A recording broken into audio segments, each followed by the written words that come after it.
Honesty, passion, experience. It's Timberwolves Explosion, hosted on the paladinolive network.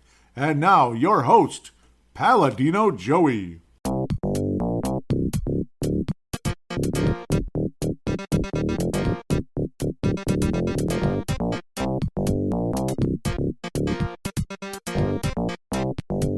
Hello again, Timberwolves fans. Are you ready for the explosion of Timberwolves basketball? I'm your host, Paladino Joey, or Joey Owijan. Timberwolves Explosion is available on all your favorite podcasting apps. Thank you once and always for downloading and listening to this show. It is a great pleasure to be back on board with you once again today, as we are back on the regular Friday schedules, as this will go until April-ish, usually, and then it gets random and all that fun stuff when spring cleanups get started. All that fun stuff. Hope you had a good Black Friday and a Merry Christmas season and all that. The Merry Christmas season is here now, so do enjoy. And any other holidays you might celebrate, all the respect to you as well. Well, the Minnesota Timberwolves played 4 games this past week and won one of them.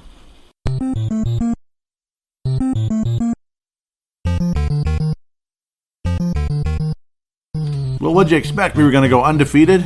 Well, I was hoping they're going to go 3-1 or 2-2, but 1-3. So, yes, Karl Anthony Towns gets injured, and go figure the Wolves win the game that Karl Anthony Towns is not available. Of course, the calf strain. If you've been living in a cave the past few days, like you're a big Wolves fan, but you haven't been paying attention the past week or so, calf strain, 4 to 6 weeks. Calf strain can mean anything, I guess.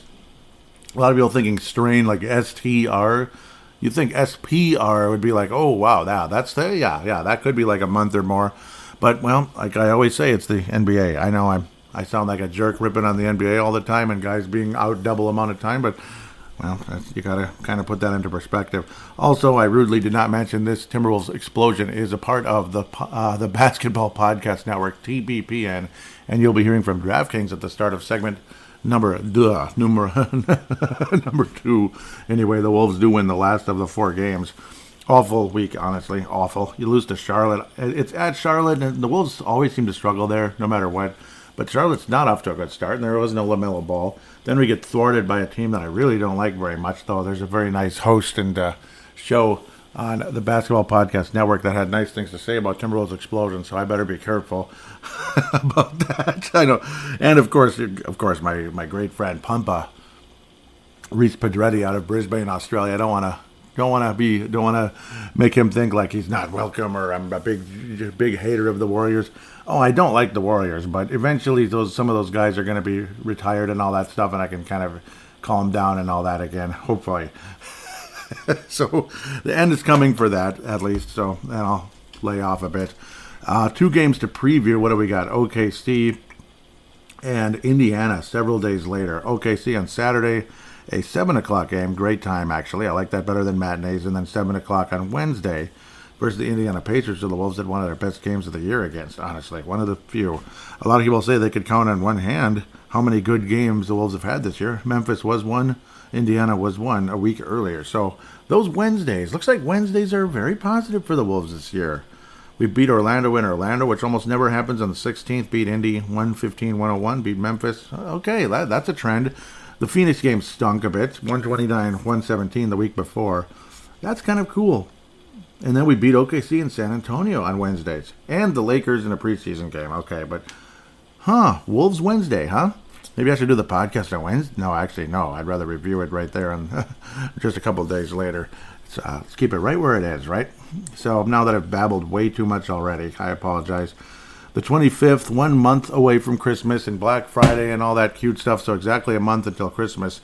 The Wolves head to Charlotte and take an early lead and have a nice lead at the half, and then the third quarter happened. 39-21. Yeah, and then the Wolves made it a little cuter in the fourth quarter, keeping Charlotte down to only 19, but still couldn't finish the job. Couldn't execute in the fourth quarter, but really sucked in the third. That was the biggest problem. They just flat sucked, I guess you could say, in the third quarter. Rudy Gobert with a couple of blocks, 17 points, 17 rebounds. And the story behind Gobert is, I don't know, inconsistency this year, incomplete. Karl Anthony Towns, the whining, the this and that, and the rebounding is kind of, sometimes it's there, sometimes it's not.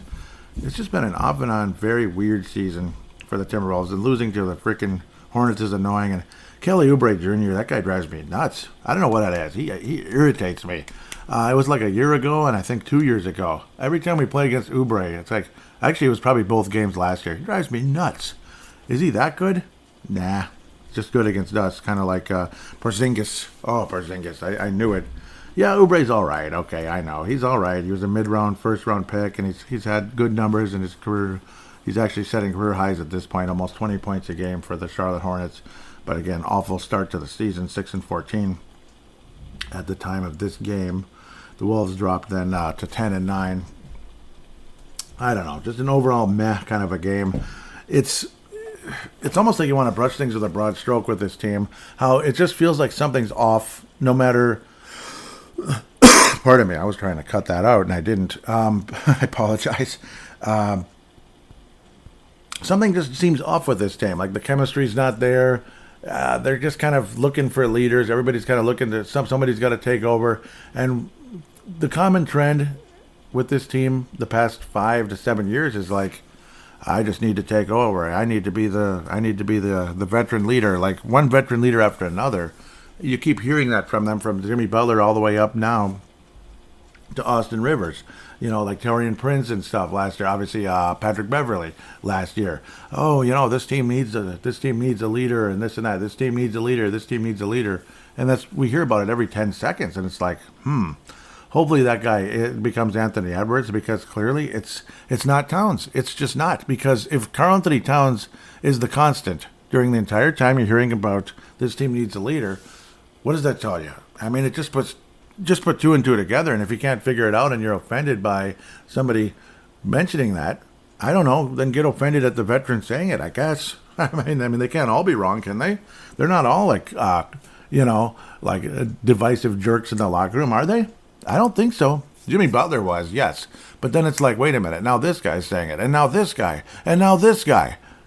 Okay. And then, of course, again, the lame wisecrack at Anthony Edwards earlier in the year about Popeyes, stuff like that. So, I'm sorry, Karl Anthony Towns is a wonderful player, historic player in terms of like a big man who can shoot threes. And he will go down as one of the greatest Timberwolves in history. I know, and go ahead and get sarcastic about that, but the Wolves have had some nice players, particularly at power forward in the past. Obviously, power forward is Garnett. Power forward, and you could play center as well. Obviously, the Karl Anthony Towns, Leitner, Kevin Love, and Kevin Garnett, of course. So, yep. So it's definitely a commonplace. The Wolves have had a lot of good power forwards on this club, and of course, Karl Anthony Towns has mostly been a center until this year. Not sure what to think. You're not seeing the Karl Anthony Towns, the free, like the eagle that I called him. He would spread his wings like an eagle when he had Pekovic in there. It was amazing. Or any other type of big kind of plotting center. Rudy Gobert seems to be kind of different.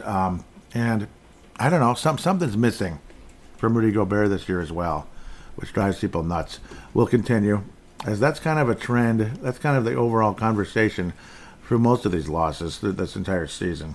On the 27th, 137 to 114, Golden State opens up with a 20-point lead in the first quarter. And the rest of the game, the teams kind of just are parallel, basically. After that, kind of back and forth, but wind up with Golden State winning 137-114. Again, it's a parallel back and forth the rest of the game. The first quarter, basically, is when the Warriors won the game. Steph Curry hitting his threes, and they're taunting the ref and all that. It's just, because who was clapping? Was it Draymond Green? Was clapping or whatever, and it offended the ref so much, and then Steph Curry taunted the ref, which that's Steph Curry for you. I mean, I know everybody thinks he's the coolest guy ever. I don't like taunting. I don't like any of that crap. I've long thought all that wiggling around every time he hits a big shot is taunting, but obviously, again, other people see it differently. Sorry. Jalen Noel, 16 points off the bench. That's a positive. Karl Anthony Towns, another game with only 4 rebounds. What's going on? I mean, I know Gobert had 17 in the previous game, but 10 this game, it just seemed like, And, of course, Golden State making all their shots. There's not a whole lot of rebounds to be had, I suppose. It just drove me nuts. Hate it. This is exactly what I just can't take, is watching the Warriors making their threes and kind of rubbing it in our face and everybody else's face every time they make their threes. almost 60% from the floor overall, about 43% from downtown, which is 3-point land, of course. And I don't know, it was just that kind of day. And it's almost like I don't even want to talk about it. I mean, what more is there to say? They just kind of, they made their shots. They shot the ball, it went in. We shot the ball, it kind of did. It kind of went in. I mean, 44%, that's not good enough. 14 of 35, 40% from downtown. That's nice and everything. But yay, we paralleled with a team that was already up by 20. So it just kind of told the story. And the Warriors even added 3 more in the fourth quarter just to, do what they do, just to kind of rub it in our face, I guess. Austin Rivers started in the game. Anthony Edwards moves to small forward, but again, yeah, that's what Jaden McDaniels out. And yes, guys being out is not good. It doesn't help. Jaden McDaniels is super valuable, even though his numbers were not all that good versus Charlotte and his brother Jalen McDaniels. Jalen McDaniels, it's spelled differently. I know, so I'm going to go all over the place. Wendell Moore has a little cup of coffee along with Nathan Knight. 3 minutes and 25 seconds, all that, just kind of hanging out there. Bryn Forbes made half of his shots, but only 1 3. Doggone it. Come on, Bryn. He's the reason we lost. You know that, right? No, he's not. Poor perimeter defense, poor energy, turnovers, blah, blah, blah. I mean, I've seen, it wasn't that bad of a turnover fest. Charlotte was worse. The Golden State, it was just they were making their shots. We weren't keeping up with them, and I don't know. It was just, what really drove me nuts is how it's like, wow, Golden State's only 1-9 on the road this year. They're only 1-9 on the road, but they're 9-1 at home. So they're kind of like right in the middle. They're doing okay. Hopefully they fall off the face of the planet because I'm just not a fan. I'm just not. And other people are, I guess. But again, 1-9 on the road. Wow. So Wolves. This could be a nice opportunity to feel a little better, and it went completely the opposite. Of course, they get their second road win of the year, and something had to give, and it was against us, and that's just how that goes. The Washington Wizards game, this is when Karl Anthony Towns looked like his calf kind of twisted a little bit. It twisted a little bit, looked good, like it could have been anything. I mean, it was kind of scary. And, of course, no contact. It could have been a Teddy Bridgewater, like Minnesota Vikings quarterback in the past, where his knee literally just like turned into jelly for like a split second, and it wasn't good. Oh wow, the Prince William and Princess Kate were in attendance for the Heat and Celtics game. Interesting. I didn't even realize that. He's the next King of England, probably, but we'll see. Good for him, I guess. Wow, he's already he's me and my brother's age, just about.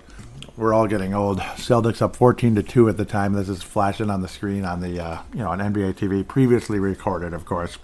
Celtics look good, and good for them. Hopefully they beat the Warriors if they match up in the finals again. Washington had a very similar record as the Wolves, but it became a reciprocal 11-10 for Washington, 10-11 for Minnesota. Only 142 points given up. No overtime. No, we gave up 137 versus Golden State, 142 versus Washington. Yeah, Golden State's got their 4 titles. I hate saying that. And Curry has his 99 billion three-pointers, and I hate saying that too. But then Washington? What's this? And then the one guy, like, people think, oh, he's lazy. He's just a mediocre player. He's underachieved most of his career. I don't like Porzingis, but every time he plays the Wolves, he looks like Dirk Nowitzki. In his prime, at his absolute best. He does. He looks like Dirk Nowitzki. And he did here, too. He looked kind of like the other guy, Arvydas Sabonis, maybe, just not as plodding. Jalen Noel, 23 off the bench. Hey, Jalen, you're kind of knocking on the door for a Lone Wolf Award, aren't you? 23 points off the bench in a losing effort, very much losing effort. Anthony Edwards, 29 points, very strong performance. And again, Towns' lower leg twisted, which could have been a knee injury, could have been an Achilles, quite possibly, a very bad ankle injury, because I saw his foot move laterally, which is kind of scary, or like had made like a 90-degree angle, actually, which is not 90, 45-degree angle, which is kind of scary. And no, it was 90. I'm an idiot. Sorry. It was 90. And it's like, that's kind of freaking scary. Like, what happened here? And again, no contact, which is usually the worst type of injuries, where it's like, oh, something just moved, and that's not good. That's not good. And all 200 X amount of pounds went on that spot at the same time when that happened. Or maybe not quite that many, but a bunch, maybe 150 or so, and something terrible just happened. Luckily, again, 4 to 6 weeks. Strain, I guess, is less of it's a tear of some kind. When you say strain with ST, sprain is like a worse version of it and all that, and then eventually it can get super serious if it's just torn, flat out torn, like ACL or Achilles or something like that. You've heard about torn calves, and those can be really long-term injuries, especially in basketball. I've had little very minor calf strains, and they're insanely immobilizing. So it is what it is. Back to the game, Porzingis just kind of lit up the Wolves time and time again, hitting threes. All 7'3" of him hitting 3-pointers, 6 of 10 from downtown. 12 of 18. Had a smile on his face. He played great. He had 3 blocks. He only had 4 rebounds. So that's just kind of funny. But again, 57% from the floor. What more can you say? I mean, it is what it is. I mean, the Wolves shot reasonably well also. But, scoring 127 points is kind of good. But giving up 142 is freaking horrible. So, what more is there to say there? Wendell Moore, Josh Bennett, and Nathan Knight. Again, more garbage time for them. But, at least they got in the game. Wendell Moore Jr., you're going to see a heck of a lot more of Wendell Moore Jr., I got a feeling, if he plays anything like he did before, or like he did against Memphis coming up. Austin Rivers started and he was there, veteran leader and stuff, and I don't know what else really to say about that. Not the best. Let's move on for the sake of time. I apologize. And let's get to our feature presentation, because there has to be one, right? You don't want to have a feature presentation with the Warriors torching you with 47 points in the first quarter, do ya? Do ya? As maybe Vince Germano would say, do ya? Wolves get back to 500. They drop the kind of obnoxious bully, not the big bully, but the obnoxious big mouth bully of the Memphis Grizzlies with their, point guard who thinks he's the king of the world already. He's good. He's a really good player and all that, but he's got an attitude, and I don't like him anymore. Dylan Brooks is the same way. He's obnoxious. He's not as good as he thinks he is. Jalen Noel, 24 points off the bench. Wow. So keep it up, Jalen. You could be the next, you could be the next Chauncey Billups, how he got hot off the bench and then eventually became a really nice starter. Wendell Moore Jr. kind of got Ja Morant off his game. Anthony Edwards was flying high. I mean, all 3 of his blocks were awesome. When Anthony Edwards blocks a shot, it has a LeBron James vibe to it, where he just gets way up in the air, and it's the kind of block where you're just like, whoa, like that's special. There's something special there.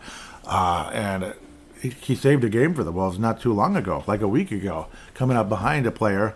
I'm forgetting who it was now, but it was a spectacular block from behind that could have, we could have lost the game. But it was a great defensive play by Anthony Edwards, and he definitely provides something special for this club. D'Angelo Russell, another 10 assists at the point guard position. Rudy Gobert, only 1 rebound. I don't understand that. That's kind of weird.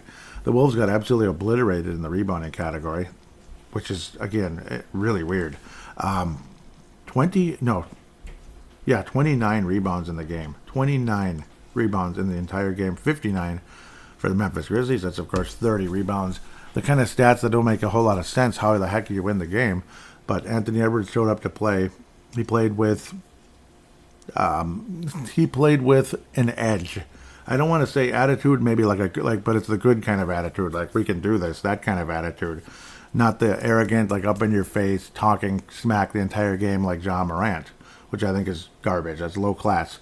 Anthony Edwards has a different class level than Ja Morant, in my opinion. I think he's going to be a better player long term because of it. I do. At least I would like to believe that. Wendell Moore Jr., again, frustrated Ja Morant off and on in the game. He got to start a guy who, got to remember, is a first-round pick for the Minnesota Timberwolves just this past summer. So still a chance. Might end up being something in Wendell Moore Jr., and I hope so. There is something there. He can hit some threes. He's a 3-and-D type of guy, but again, very good defender. Did accumulate 4 fouls in only 20 minutes, but hey, nice game nonetheless. He did a good job, and don't be surprised if he sees more and more action now, as clearly there is some value to Wendell Moore Jr. Is he going to be a super valuable player for many years? Not sure at this stage, but quite possibly. So that's a very encouraging sign. And again, Anthony Edwards playing with an edge. The big blocks. 5 steals, 3 blocks. Just that alone is like, holy crap, that's unbelievable. 5 blocks for Naz Reid, despite missing all 5 of his 3-point attempts. So the Wolves did plug the lane nicely and forced some turnovers. It was exciting. It was an exciting game that made a lot of frustrated Timberwolves fans feel a little better, especially against the snooty, obnoxious bully next door last year in the playoffs, who just kind of rubbed it in our face as the series progressed. It looked like the Wolves were going to win that series for an extended period, and then just didn't. Game after game, the Wolves had those big leads and ended up losing, so that made you feel like crap. And then this, the most recent game with these two teams, you know who was talking all kinds of crap the whole game, and even Jim Peterson was getting tired of it. So, yeah, so it's not just me. Yeah, Jim Peterson didn't like it either. But nice to see some revenge here. And just nice ball movement. And a nice alley-oop from Anthony Edwards to Rudy Gobert again. And there was decent chemistry between the two. Hopefully that can continue to build. 40 minutes for Anthony Edwards, and he laid his ass off in all 40 of them. So really impressive. With that said, the Lone Wolf Award winner for this episode is Anthony Edwards with a strong honorable mention to Jalen Noel. An awesome week for Jalen, averaging over 20 points a game during the course of this week. Anthony Edwards had multiple 29-point efforts, and there was something in Anthony. I think he's making the step forward, Ant, as he likes to be called. Otherwise, he won't vibe with me, right? Ant. That's what he said like a year and a half ago now. Gotta call him Ant, right? Gotta call him Ant. But a very, very strong week for Anthony Edwards, and absolutely super impressed in the Memphis Grizzlies game with what he was able to accomplish. So I mean, it made you feel better after feeling miserable the past, couple weeks here. Made you pissed off, to be quite frank. With that, we'll take a quick break, and then we're going to preview the upcoming games. Of course, you heard from DraftKings, and then segment number 3, a little bit of fan interaction.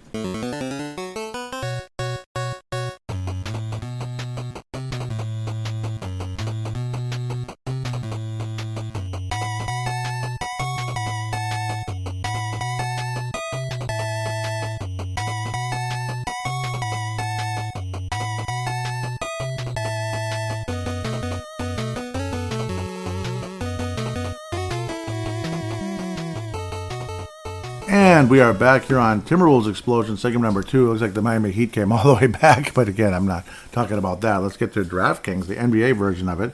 The NBA season is heating up, and there are still so many exciting games to predict. Even the Celtics game, if you hadn't seen it yet, right? No, I'm just kidding. But no, upcoming against OKC, you might want to pick the Wolves. Maybe you don't. Who knows what's going to happen, but I would hope so. Indiana Pacers will probably be favored. Why not pick the Wolves in that one and get the underdog there? Anything like that. Exciting matchups, games like Boston, Milwaukee that could be coming up. Obviously, always look forward to those. And the Christmas games, the Christmas schedule. Why not make some money that day? And, of course, every night. Any night, every night. But back to the point. When I'm looking to get in on the action, I bet with DraftKings Sportsbook, an official sports betting partner of the NBA. New customers can bet just $5 pregame money line on any NBA team to win their game and get $150 in free bets if they do. Check this out. Right now, everyone can earn up to 100% boost with DraftKings stepped-up same-game parlays. Go to the DraftKings Sportsbook app, place a same-game parlay, and combine multiple bets like which team will win, total rebounds, and more. So, yeah, the Wolves better get some rebounds, though. Don't bet on the Wolves rebounding at the moment, but maybe they'll rebound the rebounding, right? The more legs you add, the bigger the boost, the bigger your shot to win big. Yeah, that's how betting works. So, and that's how I've had some good experiences is going in. Obviously, you don't want to go way too far in unless you really have a great feeling. Download the app now. Sign up with code TBPN. Place a $5 pregame moneyline bet on any NBA team to win their game and get $150 in free bets if they do. That's code TBPN only at DraftKings Sportsbook. Minimum age and eligibility restrictions apply. See show notes for details. Yep, so definitely be looking in that for the disclaimer and all. Minnesota Timberwolves will be playing the OKC Thunder. That should be tonight on Friday, right? Or is it Saturday? Apologize, I'm all mixed up. Yeah, that's what I thought. It is Saturday. Saturday at 7. Oklahoma City Thunder, they're 9-15, definitely better than last year. So not hunting for the first round pick this time. A hip injury for SGA as we like to call him, on the 29th of November. So we'll see. He's their best player right now. So, gosh, he's averaging 31 points a game. Mike Muscala, a pinky injury. Pinky. I don't think I've ever seen that. But yeah, pinky fingers are important, believe it or not. Of course they are. I've had a very nasty dislocated I had a nasty dislocated left pinky finger. It hurt like bleep, and it was on the left hand. So, and when I worked in the service industry, I was stocking the cooler, we'll say. I was dropping stuff constantly because the pinky wasn't moving. So, yeah, pinkies can be annoying too. Chet Holmgren, of course, out for the season. Yeah. Karl Anthony Towns calf, Jaden McDaniels illness, Torian Prince shoulder. He's been out for a bit, unfortunately.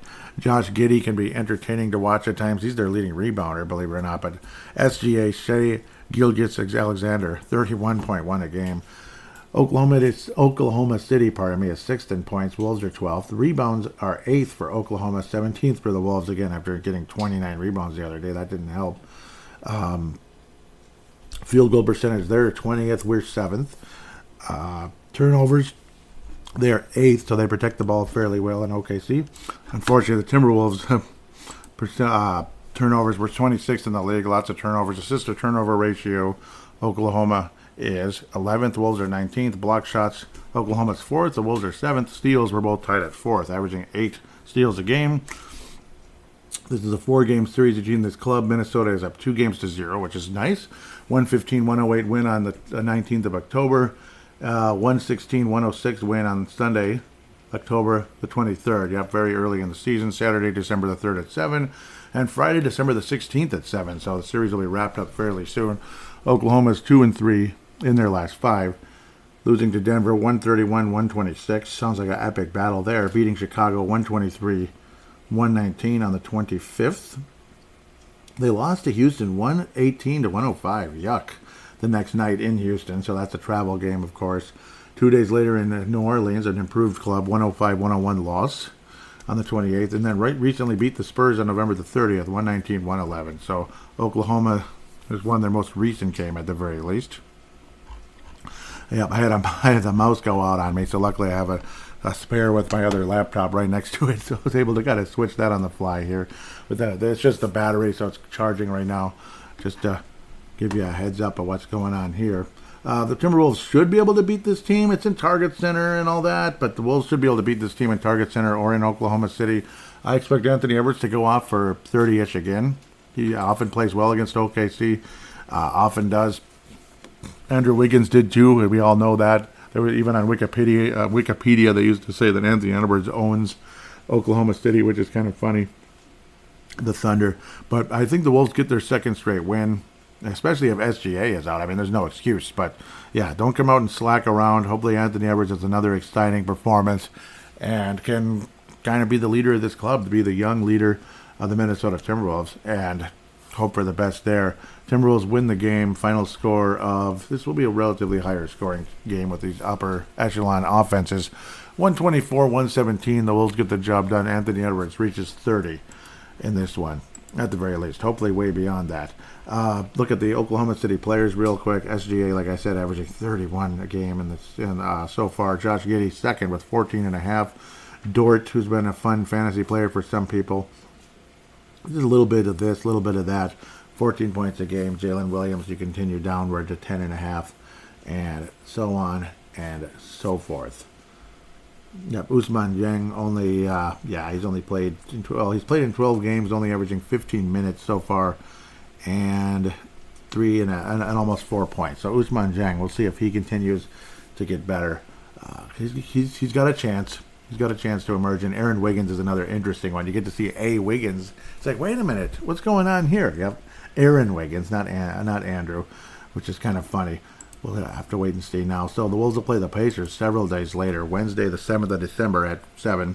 Hopefully the Timberwolves can sweep the season series versus the Pacers.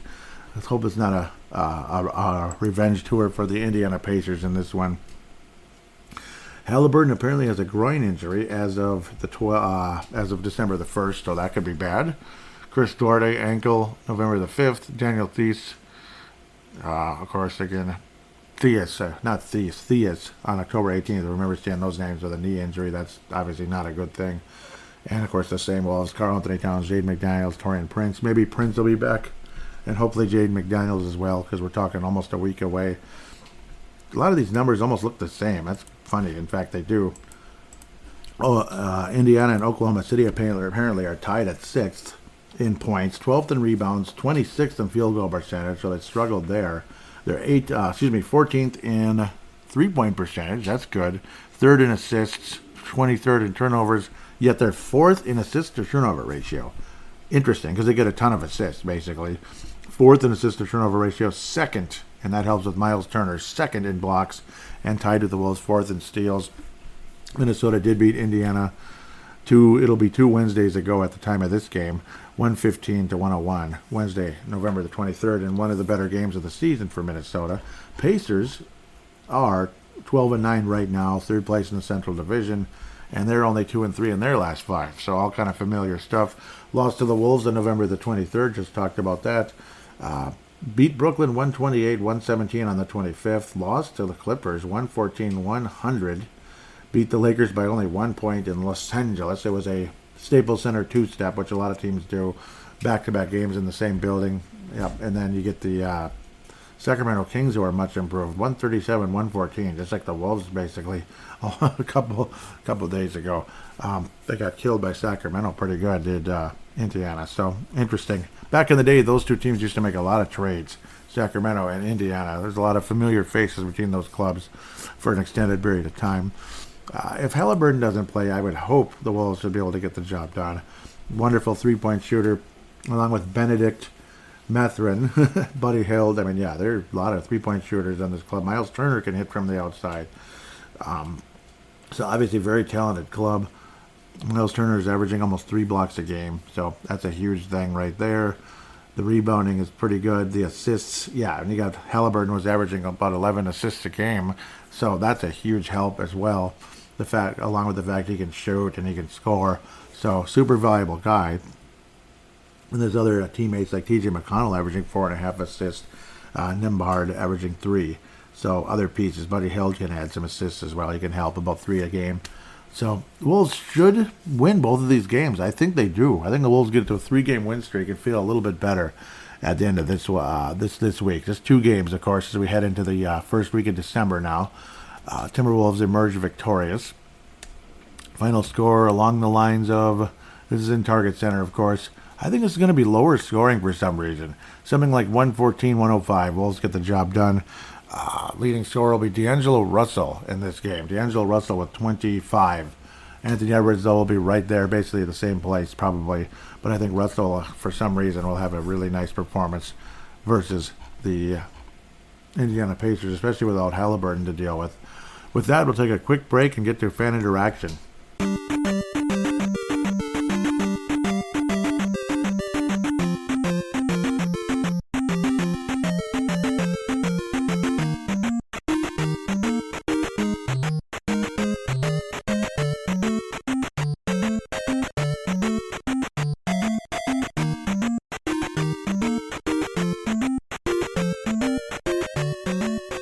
And we are back here on Timberwolves Explosion, segment number 3, fan interaction segment. And something I probably should have said at the beginning of the show is all the back and forth screwing around with the podcast feed. Wound up settling back on the original. What happened was I had, the old RSS feed from Hipcast is still attached to the original Apple Podcast feed, right? The original Apple Podcast feed, if this all makes sense, hopefully. RSS feed is what came from Hipcast, of course. That's when I upload the show. It goes into the RSS feed and then goes to Spotify, Apple Podcasts, Google Podcasts, all over the place, right? But the original RSS feed from Hipcast was still attached to the original Apple Podcast. I delete the whole thing from Hipcast. So then the show stopped uploading to the old feed for Apple Podcasts. I had created a new feed with Anchor, so that one was working, but was not really available because everybody subscribed to the original one. So I was like, why isn't Apple Podcast updating? Well, it's because I deleted the Hipcast feed completely, even though the Hipcast feed is still attached to Apple Podcasts. Finally, I caught on to that, like, oh, duh, I get it now. So I kept moving people back and forth. I figured, oh, everybody go to the new feed. And then it's like, no, don't do that. What am I thinking? All the reviews will be gone, and everybody's going to have a hard time, like, figuring out what the heck I'm talking about, because it's kind of weird. And which one's the right one? Because there's no real way to tell for somebody who's not, signed into the Apple Podcast Connect account. So there was a bit of that going on. And then finally it's like dawned on me, what am I doing? Just kill that extra feed that I created with the new Megaphone one. All I have to do is put the Megaphone feed to the old podcast. Had to get that from Dylan Richardson. Got all that moved over to my account. And I added, of course, the Megaphone, and everything came back to normal. So I apologize for bringing everybody back and forth from this feed to that feed, from that feed to this feed. But now we're back on the original feed. Everything's there. Everything's attached. And Apple Podcast is actually the number one app for Timberwolves Explosion again. It had completely halted for weeks, almost a month, because of what I had done. So I apologize for that. Everything is back to normal. Hopefully you're able to listen to this and Timberwolves Explosion can catch up a bit to the other two shows, as it's dead last right now because of all that nonsense going on. So it's my own fault. I apologize. Thank you, Vince Germano and Tanae Brown, for kind of sharing things out there to people in your areas and your friend groups and such. Also, thank you guys. Basketball Podcast Network retweeted the most recent episode. Benzo out of the Bronx. Vince Germano out of Victoria, Australia. So cool. Yep, obviously in Melbourne, Victoria, Australia. And Levi Brown out of New Zealand. I believe Tanae retweeted it as well. So again, yep, and I apologize for all the mix-up. And then I started ranting and such about, like, annoyed as hell that we were that close to Charlotte and ended up losing the game. It was fun to watch, and then we ended up losing. I was saying, these missed threes are driving me absolutely insane. I can't take it. The Wolves couldn't make anything. Baby Come Back says, I can live with it, not going to happen every night. And it's like, yeah, but losing to Charlotte with almost nobody on their team, it was pretty ridiculous. So, I don't know. Levi Brown out of New Zealand says, disappointing way to end the winning streak. That's for damn sure, right? Bucky followed. Thank you very much. Reese Pedretti had shared something. Yeah, it was Legion Hoops. Herb Jones wears Pelicans gear to nearly every game and drives the same car that he had in college. He says, I try to save, man. I'm not worried about what somebody would say about my appearance. If my family is doing good or better than what they were, 100 basically. And then ran up. Yeah, there's a guy behind him dressed all fresh, I guess you could say. Reese Pedretti says, yeah, Herb, nothing wrong with that. I do love this pick because Dyson is in the back and splashing out with some fresh kits. I was saying I prefer more the low-key. Yep. And then Random Hoop says, yeah, Joe Ingles had that low-key look down pat. Yep. I think low-key's a little better. I don't know. That's just kind of how I see it.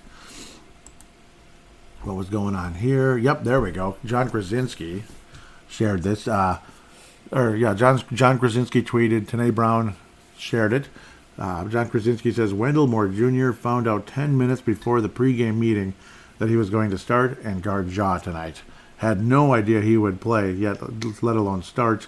Once he told me the news, I was beyond excited. At the same time, I knew I had to lock in and had a job to do. Yep, that's what Wendell Moore said. Once he told me the news, I was beyond excited. At the same time, I knew I had to lock in and had a job to do. Tanae Brown says, I like him a lot already. Shutting down Ja will always get you in my good books. Ha ha. Yep, and I agree with that big time. Ja with all that talking. Yeah, it drove me nuts. And then Tanae kind of jumped in again, saying, shutting down might be a stretch, but in the first half he did a good job on him. My stream was iffy after that. Oh, okay, yeah, I'm streaming it into New Zealand, and the stream might have been kind of up and down. That's too bad. Occasionally, right? Yep, I go through that sometimes when I'm streaming. And then, Tanae Brown shares this awesome video here that says, seems like Ant is pissed off about last season's playoffs. Love to see it. And you could tell he was. You could tell he was very pissed off about last season's playoffs. He was saying, Timberwolves clips 29 points, 5 assists, 5 steals, 3 blocks, 8 of 12 from the regular, from the floor, 2 of 6 from downtown, and plus 12. Ant was a two-way monster versus the Memphis Grizzlies tonight, and yes, it was an absolute sight to see. That was that definitely earned him the Lone Wolf Award for that one. Wavy follow, thank you very much, and I think we'll go from there. That's the end of fan interaction at TWolvesEX at TWolvesEX. I don't think there was any response to Wolves Explosion, but I'll check it out again. Now that Twitter is back in the mix again. And there might be a podcast that I haven't done in 14 years. It was just videos from YouTube. That's actually 15 years ago. Or was it? No, it was, 14 and a half, almost 15 years ago. My goodness. A video game flashback. Might be making a comeback as just a regular video game podcast, not video like YouTube or anything like that. So we'll have to wait and see. I'm going to check real quick on Wolves Explosion. That one doesn't come up on the laptop. So for some reason you can only have a certain amount of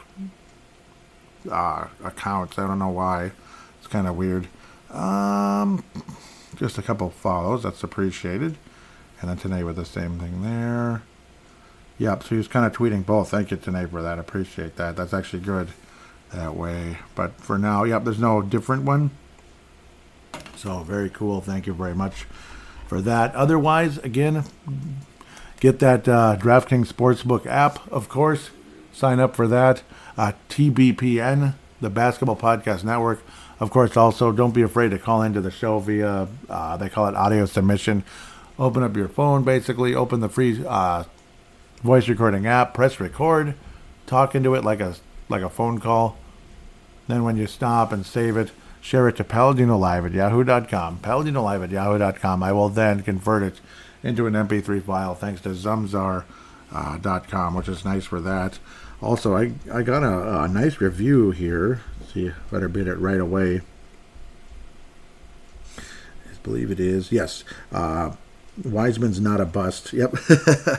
Great. Yeah, that's the name of his handle. This was in mid-November. Great insights and even better logo.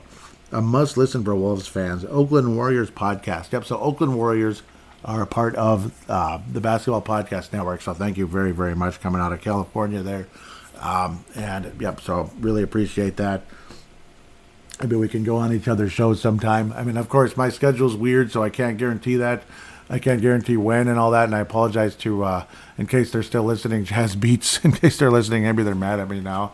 My schedule's weird, and working second shift, it's hard to go on other people's shows, except at maybe odd times. They'd have to maybe go on in the morning, which most people work in the morning, and I work in the afternoon, and during the lawn season, it's morning and afternoon, so it kind of sucks when you have two jobs, but at least you can pay your bills, I suppose. Otherwise, though, thank you very much for the awesome review. And anybody out there willing to do a review, please do. Really appreciate that. It only helps the show. It had been getting lonely and stupid on there for a while. So last thing I needed to do was lose my reviews and start up a new feed. That would have screwed the show up even more. So with that, tell your friends about the show. Thank you again, and we will talk to you in a week.